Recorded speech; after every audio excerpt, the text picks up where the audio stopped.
Good morning, everyone. I'm Seung Jung from Seungkyungan University, South Korea, and Haejung Jang and Yuli Kim are co-authors and members of my research team. My research team have been trying to find some psychological factors for preventive behaviors or intention for preventive behaviors like vaccination. Okay? We have several behavioral models to predict and explain preventive behaviors like health belief model and protection motivation theory or parallel response model, or sometimes we use theory of reason to action. We health communication researchers and practitioners use those models to explain or predict preventive behaviors.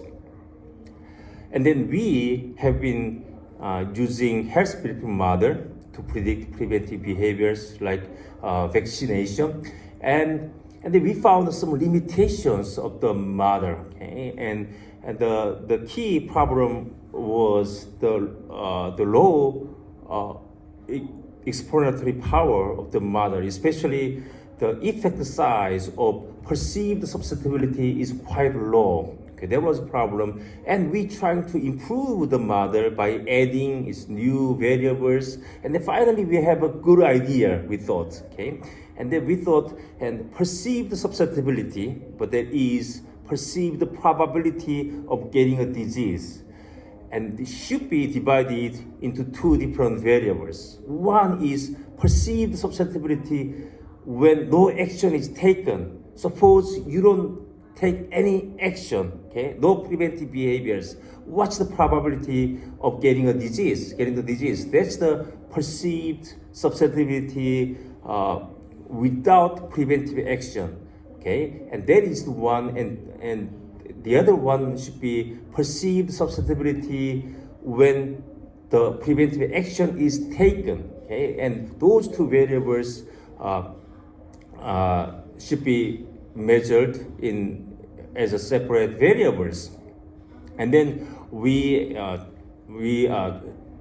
developed the model and tried to test the model, but we found someone else already did that, create the model and tested the model. There was David Ronis 1992 article, and then we checked his model, and then he very systematically developed the model, and then the model performed very well.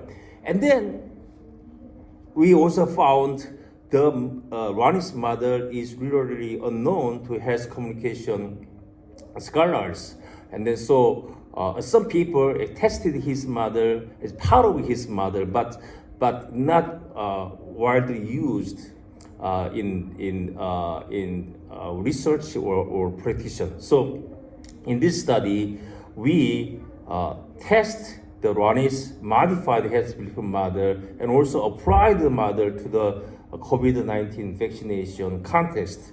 Okay, so first, but this is the health belief model, and there are four key variables: perceived severity and perceived susceptibility. Okay, and also they have perceived benefits and perceived cost, and later we added self-efficacy to the model. Okay, this is the health belief model, and then some studies find some supporting evidence for health model, but some studies found a weak or null effect of the model when there was problem.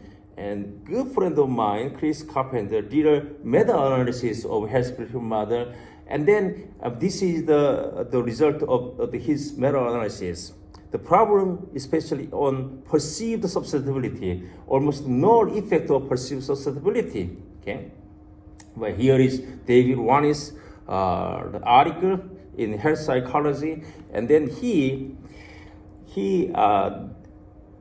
proposed we need to measure susceptibility or conceptualize susceptibility into two different variables. One is future with the future action. Okay, the other one is without future action should be measured which use conditional susceptibility and conditional severity. Okay, and also he put the perceived benefit as a moderating variable, and then he explained it, and it makes sense.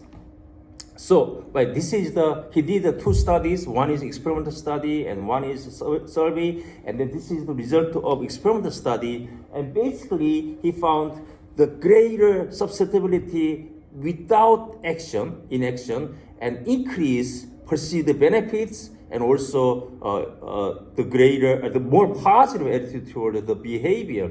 But susceptibility action, okay, with action, decrease the perceived benefits, right, and then the less and then a less positive attitude toward the behavior, which makes sense, okay, and also he applied that idea to severity. Okay, what's the severity if you have no vaccination? Okay.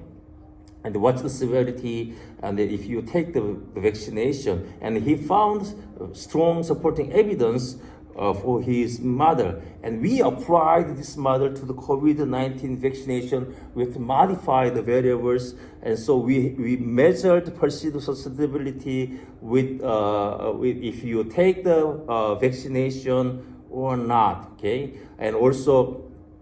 And we measure the perceived benefits and the perceived cost. Okay, I think we believed the most significant cost of vaccination is side effect.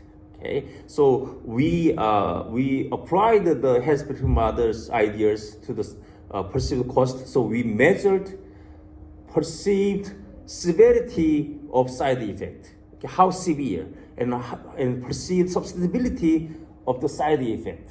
Okay, so this is our model, and then we have susceptibility without vaccination and with the vaccination. There are two different variables, and the severity without vaccination with variation, and also we have susceptibility to negative side effect of vaccination and severity of negative side effect of vaccination, and then we have self-efficacy, and we have vaccination benefits as a mediating variables.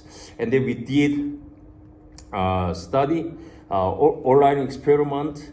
We measured those variables, and for example, perceived susceptibility without vaccination was measured. If I do not get a COVID-19 bivalent vaccine booster dose, I will get infected with the COVID-19.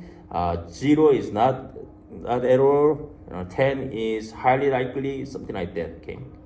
So, and then we actually did this study at the very last stage of COVID-19. Okay. So, and here are our results.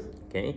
So, we found a strong positive effect of susceptibility without vaccination on vaccination benefits and vaccination intention, which support health benefit model. And also susceptibility with vaccination has negative effect of vaccination benefits and vaccination intention. But actually the difference between susceptibility without vaccination and susceptibility with vaccination is the, I think, key element of benefits of the vaccination. And we also, but the effect of severity was quite low at that situation, the last stage of the COVID-19, but we found severity of negative side effect of vaccination,